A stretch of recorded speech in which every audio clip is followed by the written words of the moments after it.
For this week's final discussion, I have my wife and my son in my video, but my son is going to sleep, so they will be in there in the speech with us in spirit.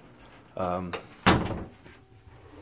yeah, they'll be right back there. Sorry, class, that they couldn't 100% be in the speech.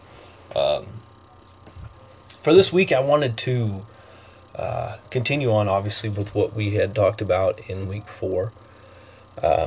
And what I had talked about was how your position in life, how your social status, and not meaning, just inheritance or somebody, but an earned social status, an earned role, earned experience. Obviously, experience is earned, but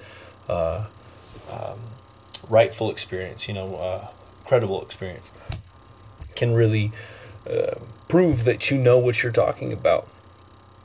And this week, I really wanted to expand on that. For instance, I two people I can talk about. One would have to be, I want to say I had a boss when I worked for a drilling company that would come out, and we were building part of our rig. We were building a walking package on it, and he came out, and people gave him the utmost respect. Yes, sirs. They were, when he would ask for something, when he would make them their gophers, which is go for this, go for that.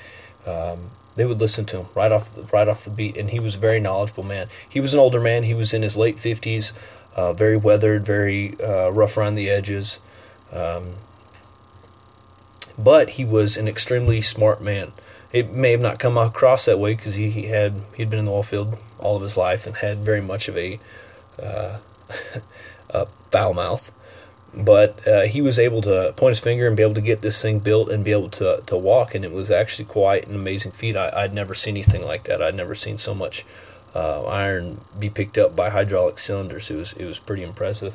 But that's a perfect example of how your position in life, him being the rig builder, the superintendent over, I want to say, about 5 rigs, really shows his credibility when it comes to that aspect. When it comes to, if I were to go out there and I'd point my finger, also being 23 years old, having no more than a year and a half worth of experience of working, nobody would give me respect. I wouldn't be valid when it would come to that side of things.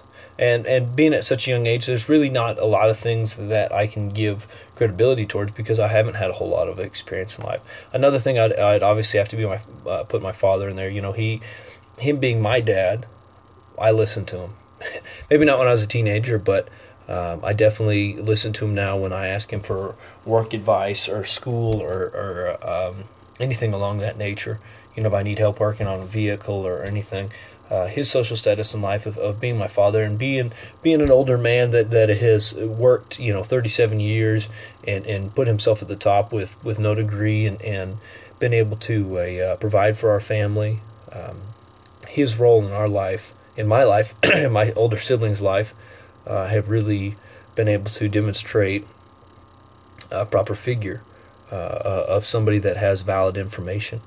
This, we can all acquire this. You can also, you don't have to have experience and knowledge in your life. You can acquire it by research and studying. If you get a degree in something, you can learn about that. May not mean you're an expert, but it means you're getting your foot in the door. It means you have the ability to grasp a concept. A college education doesn't necessarily mean that you're the smartest guy around, but it does mean that you're able to work hard, and it does give you some credit. But those years of work experience, those years of experience in life, is what really gives you the valid knowledge that you need. Without that, it really is difficult to show your true concept of a certain subject. So, thank you, class, and have a great semester.